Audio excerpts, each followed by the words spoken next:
O'Dwyer and I'm the Executive Officer of Regional Development Australia, Sydney. Firstly, I would like to acknowledge the traditional owners or custodians of the many lands on which we meet today, and I pay my respects to elders past, present and emerging. Regional Development Australia Sydney, or RDA Sydney as we're more commonly known, is part of a national network of organisations that deliver a charter through funding from the federal government, which focuses on economic growth, investment attraction and job creation. The RDA Sydney region covers 33 LGAs of Greater Sydney. So RDA's teamed up with ID to create a platform that provides publicly available statistics on economic data for Greater Sydney and its 5 districts, with a special feature of up-to-date information about the impact of COVID. We do acknowledge that data on its own is a starting point. It is a tool for decision making, and from that point, organisations can decide where to apply their resources, whether that be from a recovery or growth perspective. So let me introduce you to your presenters for today. We have Rob Hall, who is the Senior Urban Economist and Economic Consultant for ID. Rob trained as an economist. He has a unique 15-year background in economics, demographics, statistics, and strategic planning, with a focus on understanding how economic forces influence local government areas. This will be followed by the next presenter, Ryan James. And Ryan is the client consultant for ID. Ryan joined ID in 2013, and he works with more than 140 local councils and regional bodies to help them build stories about their places and to bring an evidence base to planning and strategic activities using demographic and economic data. He advises strategic planners, community and social planners, economic development teams, senior management groups as they respond to the changing nature of their places. Please note that there will be a Q&A session, so please ask your questions in the Q&A facility on the Zoom site as we proceed through these presentations. The webinar will be recorded and the link will be distributed post-webinar to all registrants. Thank you for participating so much and giving of your time today. So what I'd like to do now is hand over to Rob to start the first presentation.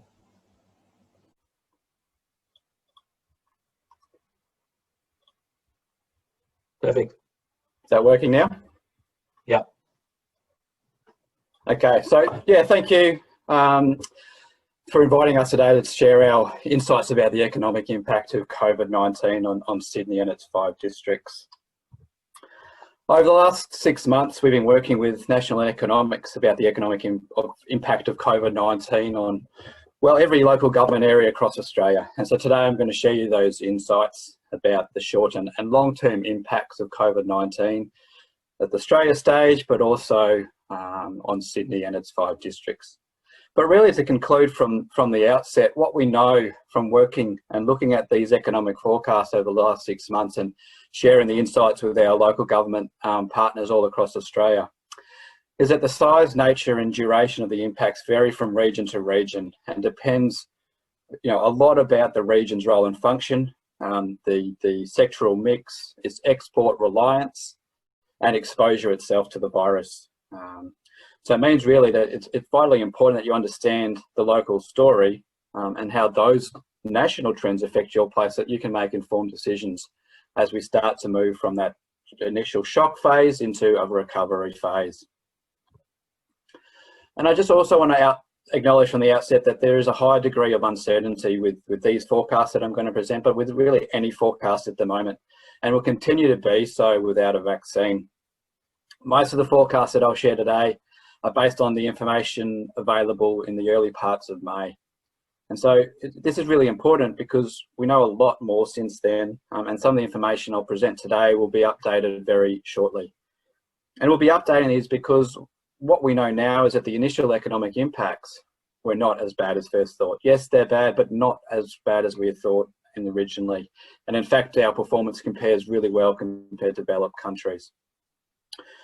And one of the other reasons behind this is that, excluding Victoria, we've been pretty good at containing the virus as well. And the other factor here is that the policy measures put in place, many of these which were untested and didn't know the actual impacts of them, but they've been really effective, like JobKeeper, in supporting jobs. So because of those changes, we'll be updating our forecasts. But today, what I think is really important is the understanding of the story that sits behind the forecast and how that provides context for you when you're thinking about the recovery plans and the economic phases of COVID. Before we get stuck into the impacts at the district level and for Greater Sydney, I want us to set the scene about what the economic context is at the national stage. The Covid-19 pandemic has caused the largest shock since the Great Depression. In the June quarter, the ABS estimated that GDP fell by about 7%. And you can just look at that chart all the way back to 1960 there to get a feel for the nature of this unprecedented impact. And of course, then there's also been the impact on the labour market, and a significant impact at that. Employment's fallen by about 530,000 people since the middle of March. Unemployment reached about 7.4% in July. But the effective unemployment rate probably sits closer to around 13% when you take into account the individuals who have left the labour force completely, or people receiving JobKeeper but actually working 0 hours and would have been otherwise stood down or retrenched if it wasn't for that program. And the program has been actually very effective in keeping people off the unemployment queues.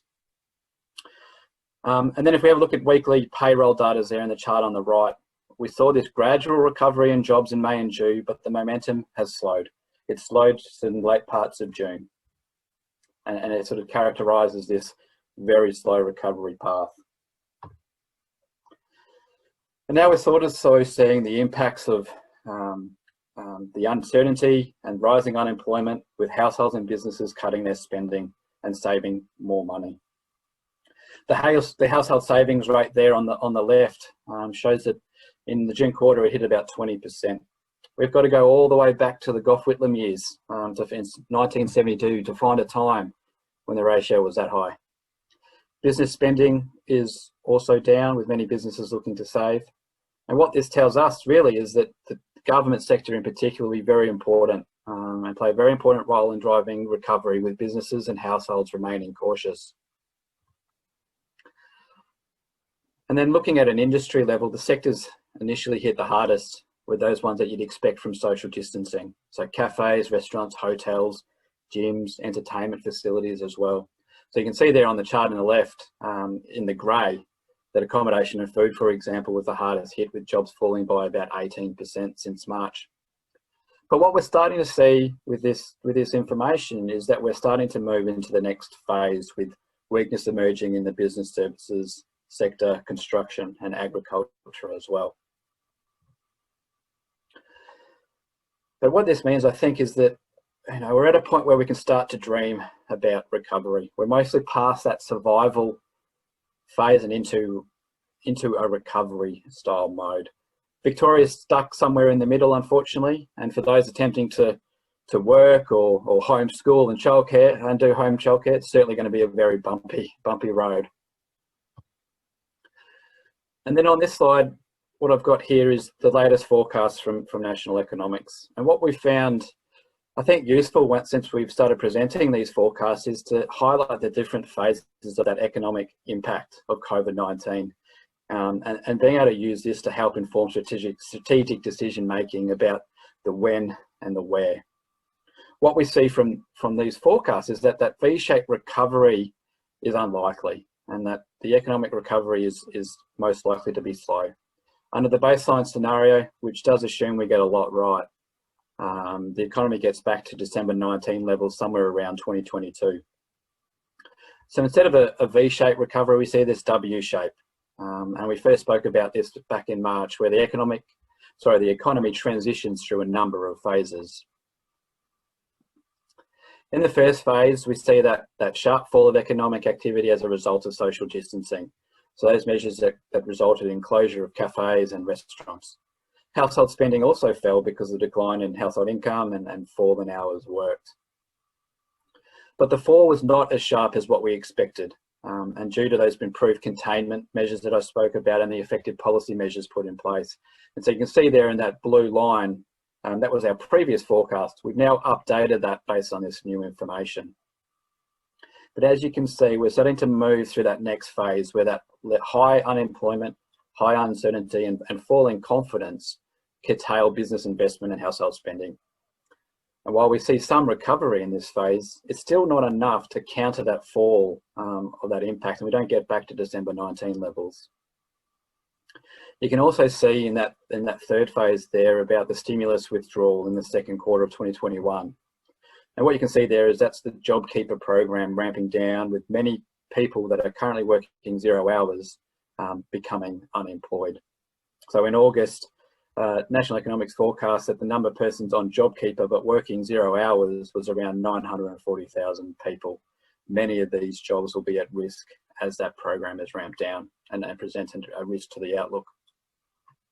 In the fourth phase there, we see the, once we've returned to COVID or pre-COVID 29 levels, that we're faced with new long-run challenges in the face of structural change like shift to online shopping, for example, but also altered business conditions.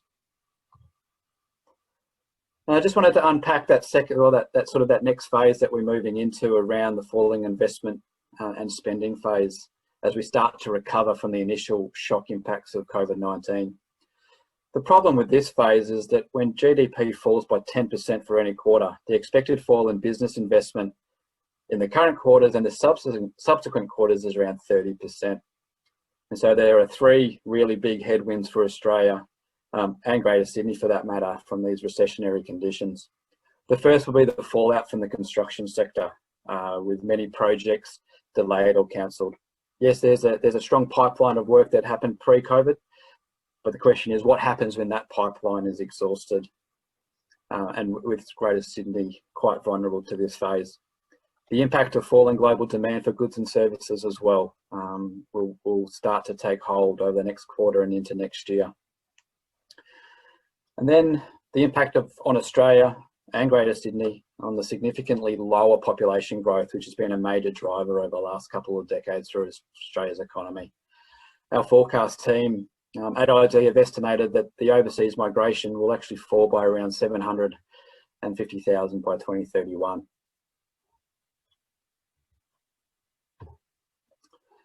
And so it's worth just pointing out here that New South Wales in particular is vulnerable, and Greater Sydney, to the pandemic. New South Wales is highly reliant on overseas migration to grow its economy, and it's going to be a while before that tap can be turned on.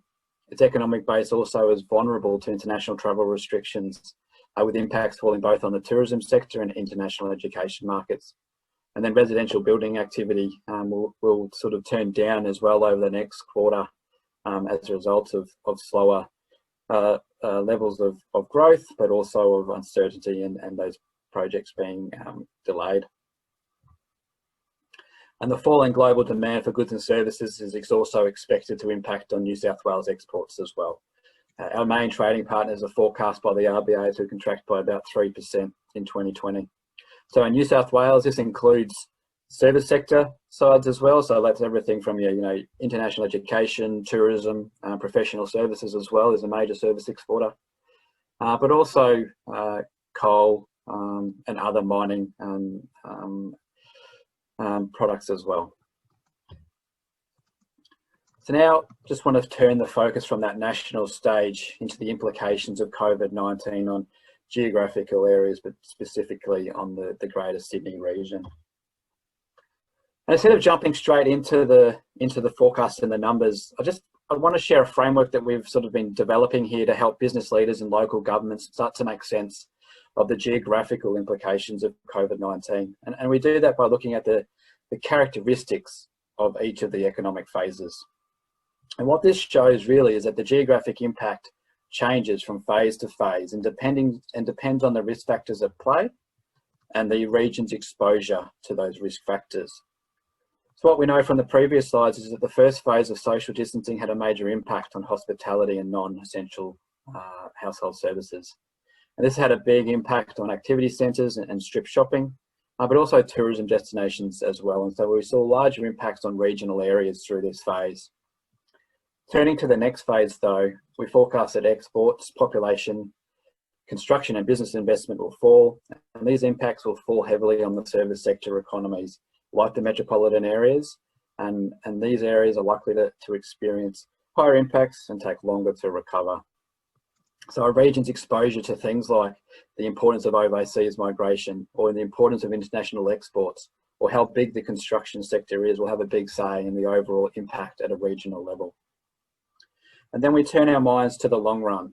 And what we've titled here is the long run. And it's characterised by that structural change, including the shift to online shopping. But what we're sort of, in this phase, it's very uncertain, I think, about the geographic implications. But what we think are important are the same attributes that have helped us transition over the last couple of decades to the knowledge economy, those being around the importance of skills and retraining, research development, as well as local amenity. So like most areas of Australia, Greater Sydney will be impacted substantially in 2020 by the restrictions enacted to combat the spread of Covid-19.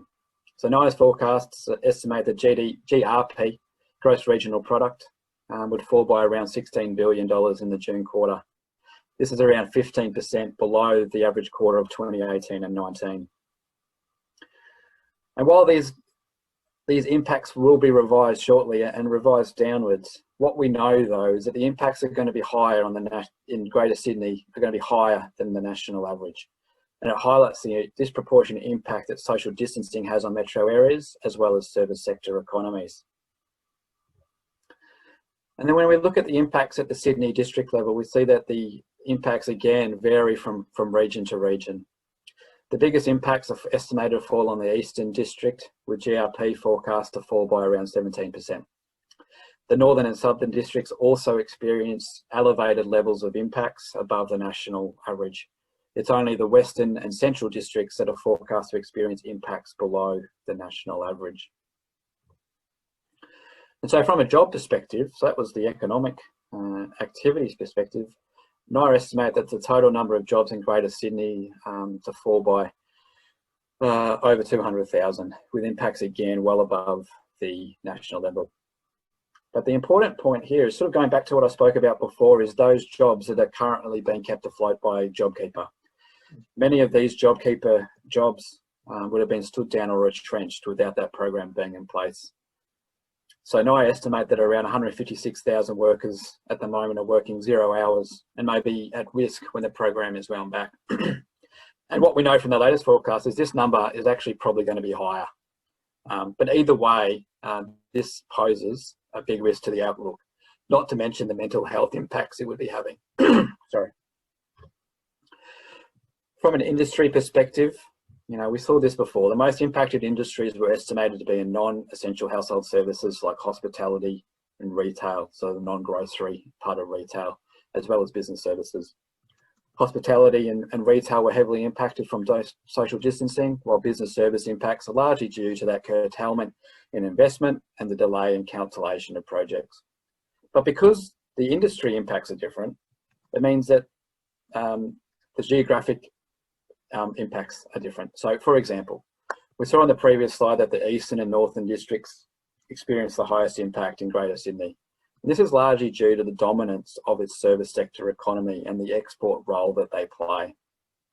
So for example, looking at that chart on the right, we can see that in the Eastern district, around 60% of jobs are in non-essential household services or business services.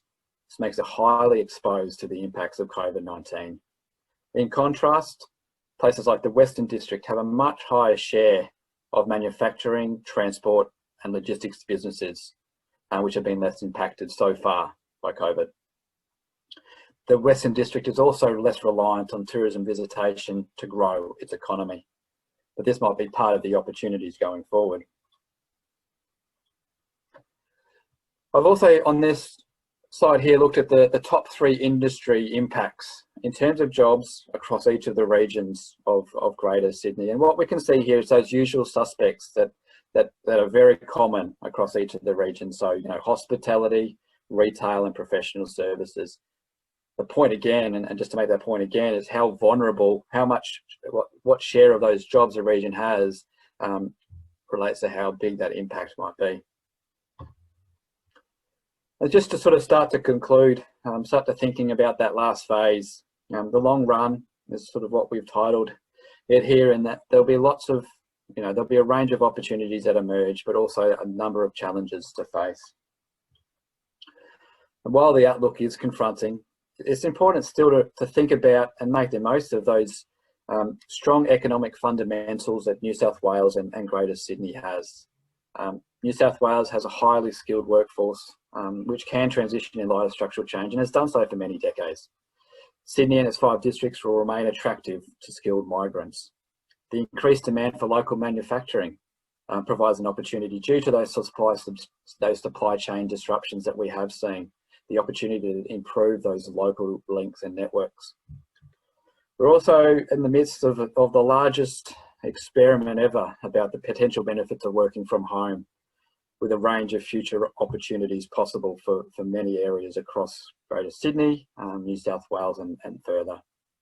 And as I mentioned, the growth in, the actual growth in domestic tourism, which we're seeing is that, strong pent-up demand here may also provide opportunities for many places to tap into that opportunity and build their tourism sector economy.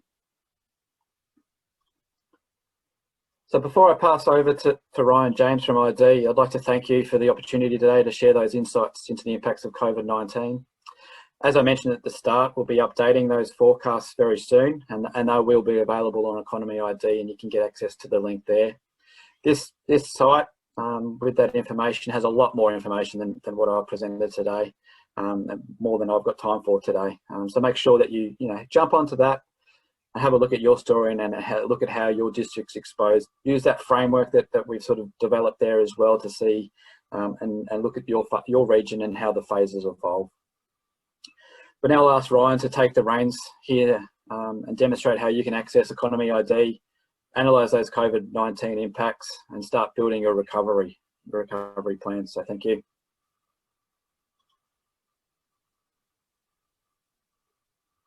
Great. Thanks, Rob. That's excellent.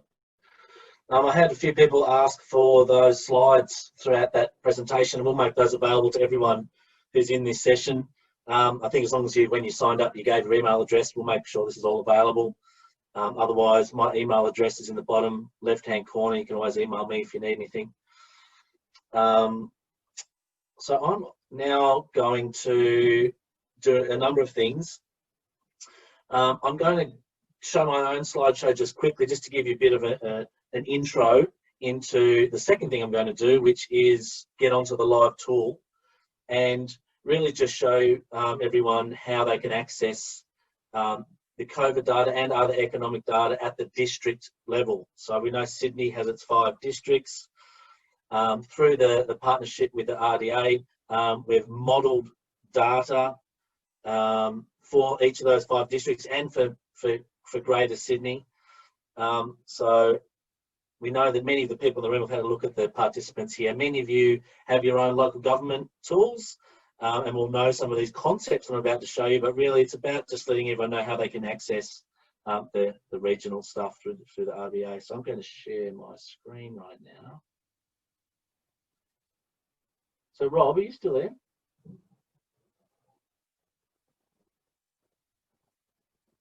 Yeah, I'm still here, sorry.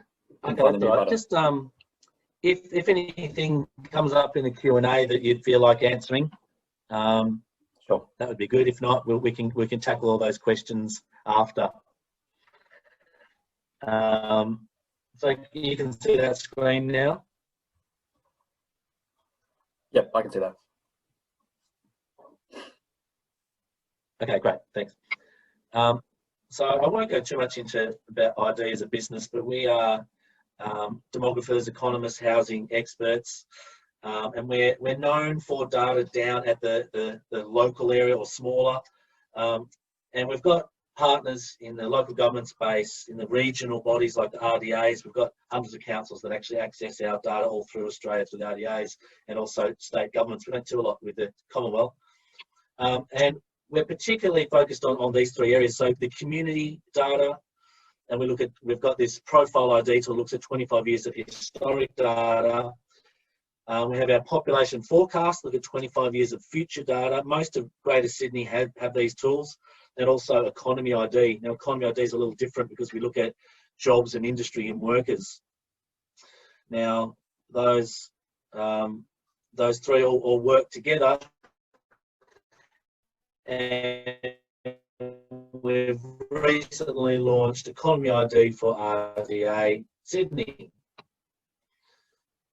So these are the main features I want to show you. Firstly, so I've just had a note that my internet connection is unstable, so let me know if I need to change that over. But annual figures, so annual time series, district data, and then some COVID information. So the main feature of these tools is that you're able to get data that updates jobs and industry data every single year.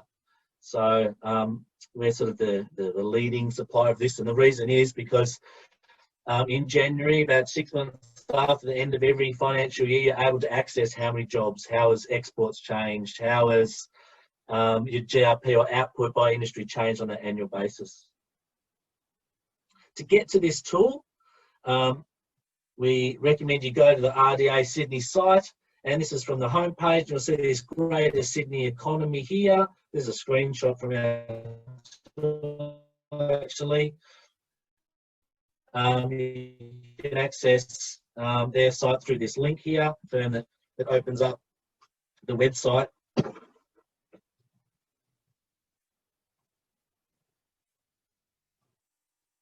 Maybe I'll just stop sharing and jump over to a new screen.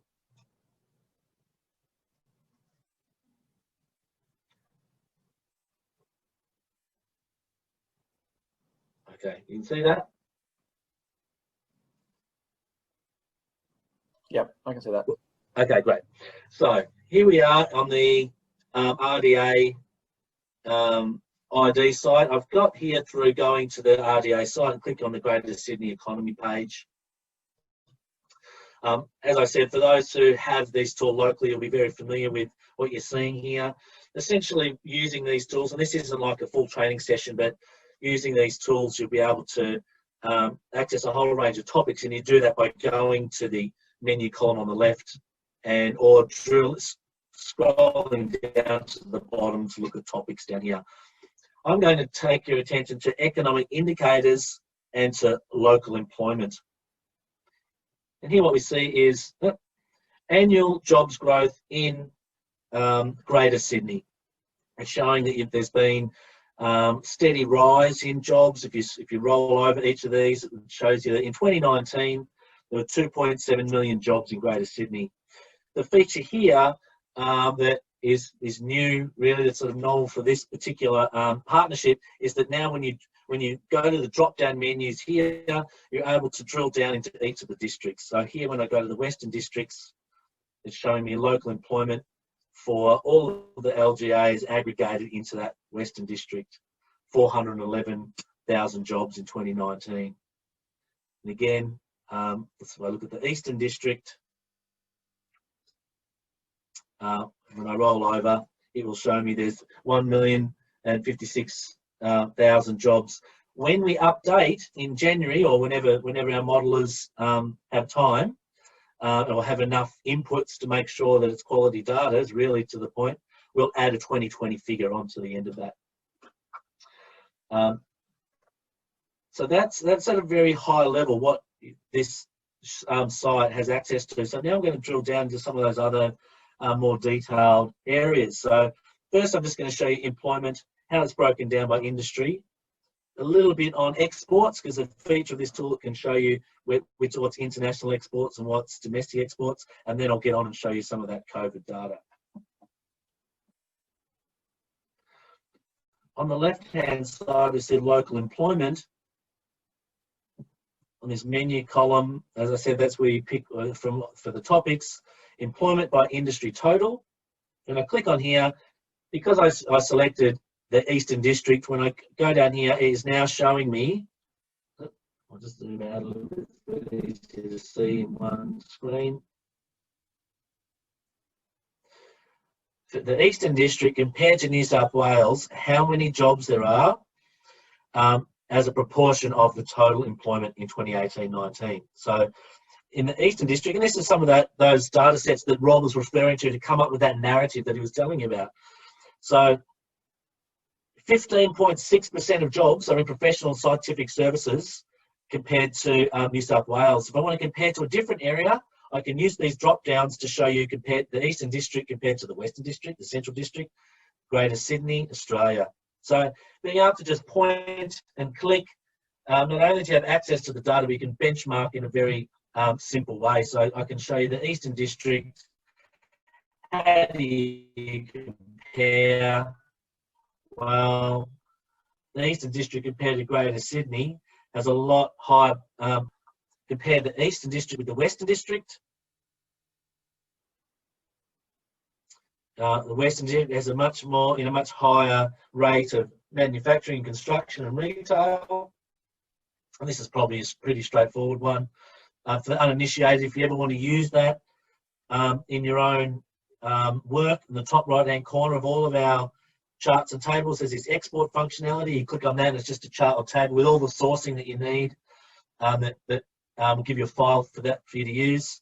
Another feature of this tool is if I click on manufacturing, it will actually explode or expand that data set to give you a more detailed look of subsectors. So manufacturing being what we would call a one-digit sector, then you can drill down into the exploded next level of 2-digit. So in the Eastern District, we can see that there's a lot of food product manufacturing, printing, textiles, compared to the Western area, which has got a high proportion of machinery and equipment manufacturing. If I scroll down to the next chart, we're still benchmarking, but rather than looking at it comparing one place to another place here, one district to another region, here I can look at change over time. And this is a really sort of powerful way to tell the story. So you're no longer constrained by just census years. So I just got to note my internet was a little unstable. You're no longer constrained by census years. If I go to this drop-down menu, I can now look at change over time in the Eastern District for any given year. So we can say, let's just look at what's changed since the GFC. Or, is that 08, 09? Maybe my definition is just 2008 or something other than that. Maybe in the Eastern District, there was a new road board into new infrastructure. Whatever you like, you can cherry pick that year to see what the change has been over time for that district. And typically what people do is they will pick their district, let's say the north. They'll look at how much change there's been. So in the north, there's been 22,000 jobs added since 08, 09, in that 10-year period. And they'll set up their benchmark and they'll say, let's compare it to Greater Sydney.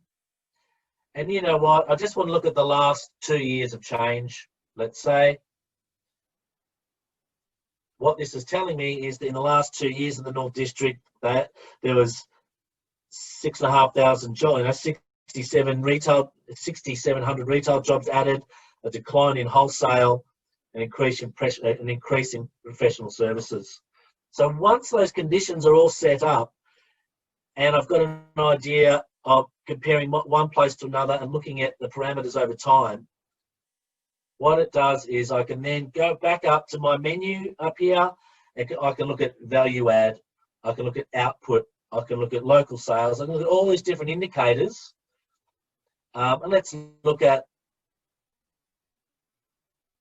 output's a good one. let's look at output now and just say,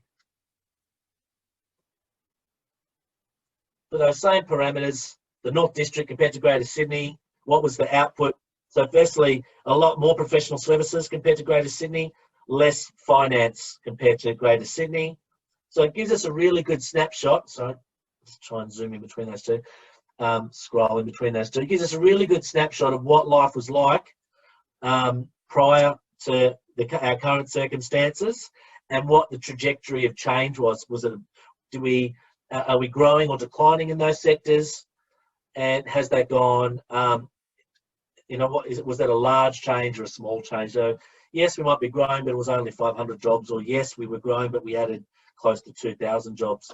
So being able to see that at the district level now, it's just a really powerful way to be able to plan the services and to see how each of those districts has a unique story. It's not just Greater Sydney, and it's not just the local level, it's being able to compare to that regional aspect. For those of you in local government land who have this tool, we can easily add these districts to your site. So just, my email address is just in the name there. It's just labeled on my face, hopefully, as I'm talking. If you're in that area and you're in a council and you want to have these districts added to your particular site, we can do that. So just email me. Now, I've just shown you how you can drill down into the district data and now sort of browse around the site. I'm just going to take you to the Outlook data now. So COVID-19 economic outlook. If I click on that, it will take me to our new COVID pages. Everything that I'm showing you so far is publicly available. So you don't need any passwords or permissions or anything like that. You can get on right now and look at this. All the data that's in here that's modelled we'll revise and we'll add on to at the beginning of next year. As I said, it's generally about 6 months after the financial year. So to get district data added that frequently, we're very excited to offer that in a site where our partners are happy to share that free to the world. Keep in mind, there's a whole bunch of census data in here, and we're doing a census next year. So us as Australians are doing a census next year. So we're very excited to be able to deliver a lot of workforce data in particular. But right now, we're all desperate for some new data to look at what's happening with COVID. So that's what this is looking at. So in Greater Sydney, our modelling is telling us that nearly 15% drop in the June quarter in terms of GRP, which is just a little bit higher for Greater Sydney than we're seeing in the rest of New South Wales. 9.5% drop in jobs. If we include, the font is a little small there, but what that's telling me is that if we include those JobKeeper jobs on zero productivity, our modelling is saying that jumps up to 15.2%. So what we're trying to look at, the impacts not just at total jobs lost, but also these at-risk roles. And we're determining those as being those JobKeeper roles on zero productivity. If you looked at everyone on JobKeeper, that number would be even higher.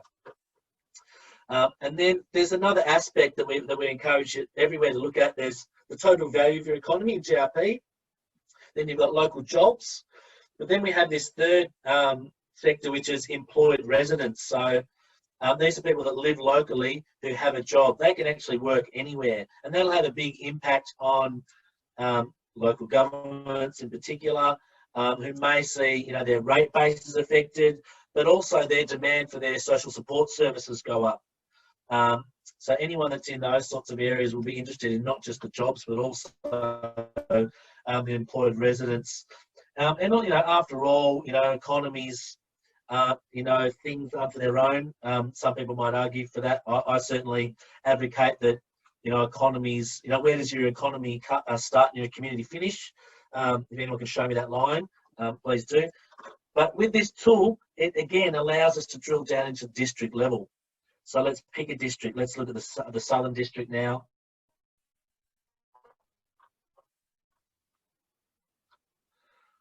So I've just gone to that drop down. We're online, so it does take a second for that to update. 13% It's a little bit lower than what we're seeing in the GRP and local jobs, but a little bit higher in employed residents. Now, we get these figures from national economics. They're our sort of, I mean, maybe I call them in-house, but they're a separate organisation, but they're our partners who do our modelling. They're our modelling team. Peter Brain was quoted in Rob's presentation there. He's been working away at revising some of these numbers in light of the new announcements for Victoria and some other factors that's this new information. So one of the features of this data is that we're going to be updating it regularly. So in a couple of weeks, we'll be showing you the September to September rolling figures. So it's sort of a forecast, if you like. We do have longer range forecasts available too for those interested. I know from just looking at the participants, I can tell you that some of you are already engaged for that, but we'll be updating these shortly. And we think that one of those things that Rob mentioned was JobKeeper is actually having a better impact than we may have considered when we first did these particular figures. So that's a good thing. And as we learn about these new things, we go back and we redo the modelling. So I encourage you just to keep an eye on the version that you're looking at, and if anyone needs to know some of the moving parts behind that, I encourage you to get in touch with the RDA or ourselves, but we'll keep the RDA up to speed about what we're doing there. And we're excited to actually, be able to be that responsive, because we know that data at the district and local level is very either impossible or expensive to get. So this is something that you can all access very regularly. And certainly we send, bulletins out whenever we update that. So in the Southern District, the South District, the top 3 industries that are impacted are accommodation and food, retail, education and training. I won't tell too much of the story. I'll just show you these and then I'll leave you to it. But what this is showing is that compared to New South Wales and Australia, the South District is more impacted in the GRP, a little less impacted than New South Wales in local jobs, and more impacted in employed residents. So we're showing that benchmarking. Our first release, we didn't have the benchmarking. That was one of the bit of feedback that we got. Please always give us feedback. So we're building this particular site in mid-flight. And I'll just zoom out. There's 3 areas that we show you. We're showing you the value of the economy, jobs, and employed residents. So again, these top 3 headline that we're showing you, we expand those and show that by industry. So in terms of the value of the economy, again, I'm still on the South District. I'm not going to go in and try and tell too much of the story, but for each of these districts, we tell you output and value add, both number and percentage. So what's the, by industry, how has output, which is the total value of goods and services created, impacted in that June quarter? Accommodation, professional services, manufacturing are the top 3 that are impacted. When we look at percentage, arts. And that's what we're finding. It's really important to look at the number and percentage. Maybe that'll make more sense when I go down to the jobs.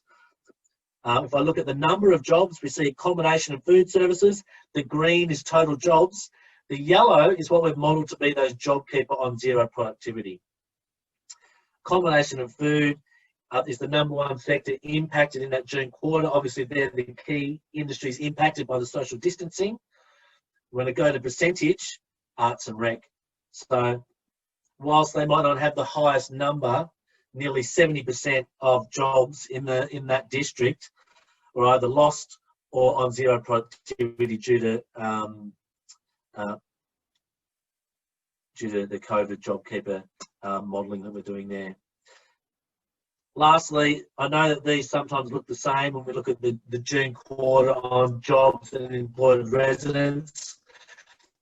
But this is the chart where we're showing you people who are residents of that district, regardless of where they work, how many of those are likely to be impacted, again, by number of percentage. When you want to use these figures, again, export straight from there. We do give you some data notes, so we get a lot of questions about the model. There's a detailed paper that's publicly available. As Peter Brain and National Economics has lots of published data about how they do their modelling. We're very happy to get you in touch, with whoever we need to, but we've got a lot of information if that's important to you. Well, there was a question earlier about, do we need to rethink our theories on economics? And I do think that what this is saying is that there's such significant change that whatever we can do to be creative to try and, contribute to the new normal is going to be really important. That said, we are using a very tried and true method of economic modelling to do. This is really a forecast that we're looking at, and there's a whole range of different things that we can do to help you. So please get in touch. I know the RDA too also have a lot of smart people that are there to help you. There's not much more to show you in terms of this particular presentation. I do encourage you to get online, look at, get on through that RDA site, look at any data that you think might be valuable there, and ask as many questions as possible. So I think hopefully during that presentation you got to see my father-in-law doing his ironing. That was always good. He's got impeccable timing, Jeffrey. But I do see there's a couple of questions in Q&A, so I might hand over to Therese and see if she wants to say a few words. I'll pop into that Q&A and see if there's anything there that I need to answer as well. Thanks. It was more about the Q&A, and Rob, you had referred to quite a few of them that you wanted to do on screen. So I was wondering if we could cover off those on-screen responses, if that's okay. Yeah? No problems. So I just need to jog my memory. There was one around the shifts in local migration from Ricky Chan there. So that was after, do we think there'll be major shifts in local migration across the districts as people look for employment, and then how this affect housing and affordability and training opportunities? So I think going back to that framework again and thinking about the phases is going to be important here. So like in that first phase, in general, that just lower population growth because of net overseas migration is going to impact those areas that rely on overseas migration. There'll be a lagged effect as well on those other areas that then attract that overseas migration as they establish themselves. So I think there's all those sorts of things to think through. And if you want more information on that, if you go to the ID website, id.com.au, there's some blogs on there that's sharing our insights on the population story from our forecast team. So that's the place that I'd like to go. But I think looking forward though, what we saw in some previous shocks is that there's this flight to safety. People flock, I guess, to where it's safe. If unemployment's at circa 10%, then I want to be located near somewhere where there's deep job pool locations, and which lends itself to the metropolitan areas again being sort of a major driver of jobs and therefore influencing migration patterns. But I mean, this is not changing anything that we haven't seen over the last couple of decades as well, and in fact probably just reinforcing those previous migration patterns that we had seen. So, but again, a lot of uncertainty involved in that, and something that we continue to forecast and monitor and update those when required. There was another one I saw around the impacts of Victoria. Let me find that one, dragging on the economy. How do I find that? There we go. And then also looking at the impact that Victoria is having and the drag, and also the state border controls as well. The Victorian impact is large. Like the way that I've sort of explained it to people as well, is where like China is important to Australia, Victoria is also important to Australia's growth as well. So I think Victoria makes up something like 23-24% of Australia's GDP. We're going to see a much sharper fall in spending in Victoria and investment, and that having multiplier effects across supply chains, across demand for just goods and services from all of Australia as well. In the short term, tourism, visitation. I know there's a lot of Victorians hoping to travel north and get away from this cold, but that's obviously a restriction, and that's going to again impact on the ability of many markets to attract that tourism dollar. I guess those other border controls as well. We're starting to see some of the payroll data. It's not seasonally adjusted, so it's hard to make definitive statements, but you're certainly starting to see some of those border towns, border LGAs feeling the impacts. We're just sort of looking at Glenelg in southwest Victoria recently, and and those controls certainly seem to be having an economic impact. They also have other impacts like supply chains and health impacts for that matter as well, in getting access to health services which you might have relied on in the past. Then there was, I think, really interesting one on local government role. So yeah, this one's from Ricky about that most of the response to date's been from federal and state governments, and do we see the role of local government becoming more important to get the economy going? Look, we'd say I think you're spot on. I think that you're looking at the the JobKeeper program, for example. There's a lot of things that fall through the cracks of that, and local government and regional bodies like the RDA there as well, being much more attuned to those local circumstances of what's failing and what's not working. We know from the impacts that the impacts are falling on youth and female workers as well. So there's going to be a need for locally driven programs to support disadvantage in our communities. One of the programs I guess we saw in some of the work we're doing with Monash City Council in southeastern Melbourne was that their relationship and partnership with a company called Headspace being a really important part of their recovery plan. I think the local infrastructure investments obviously going to be needed to alleviate the construction impact that we're likely to see, but hopefully local government can influence that beyond just beyond the big roads, looking at digital connectivity, many places still underserved, looking at ways that it can be more climate change friendly as well, and also improving local amenity. One thing I guess we know from this is that, there's this opportunity for remote working, but what's important with that is your local area as well. And so getting that right is going to be an important part in trying to make remote working stick and setting up those knowledge outposts in some of the growth areas, for example.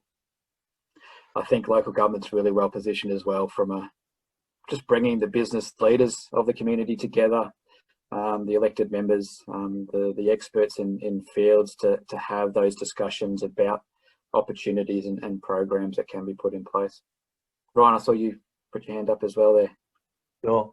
Certainly from my perspective, dealing with lots of local authorities and economic development people across the country, I was worried that, through this we might see that that there was people were noticing that there weren't that many levers to impact the economy at a local level or regional level, and that might make people gun shy to get involved, and it might see councils opt out of these sorts of activities. The opposite has happened. Actually, every day I'm having really interesting conversations about what can we do that's different, how can we rethink things, and trying to anticipate change in new ways that I haven't really seen before. I know that economic development people in particular are quite creative and good with relationships and things like that generally. But I think that it's been a real shot in the arm for everyone to really find new ways. I'm quite enthusiastic about seeing the response from economic development people at local government area in particular. Yeah. There was a question here too. Rob, did you answer the one about local migration? Yep, I think I did that one. Yep. Therese, you're just on mute there. There was another one. I think you kind of answered it, and that was about, are there steps to building a recovery plan? Yeah, that was one of the first ones. Yeah. Yeah, I think I touched on it in terms of what local government can do, but again, I think go back to the framework and think about the phases, and having, I guess, actions that address each of them. Obviously, at the moment, things around construction projects or projects that are getting people with jobs.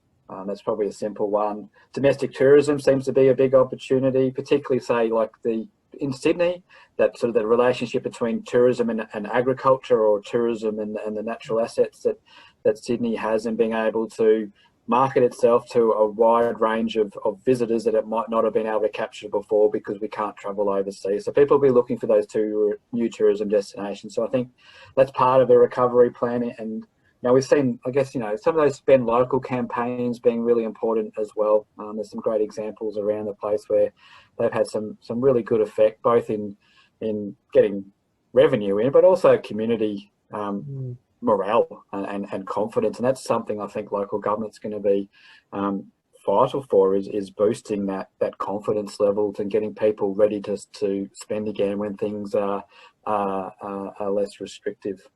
The other one, the recovery plan, I think has to include skills and retraining and training at its focus. Like there's been significant disinvestment in the education sector at the moment. We're facing a big change in terms of that structural change and move to online, much more so, and digital transformation. There's just going to need to be a significant focus on how local government and education providers can work together to deliver programs that support that retraining of workers. Okay. There is, I don't know how much time we've got, but 3 minutes. Sorry, Therese. Yeah, I just thought it is a question that I get a lot. There's one from James just about North Sydney, I think you are, James, is that right? About the rental hiring sector and about demand for office space. And I know that's sort of a question on everyone's lips, especially in Sydney. So yeah, you've got 30 seconds, Rob, go.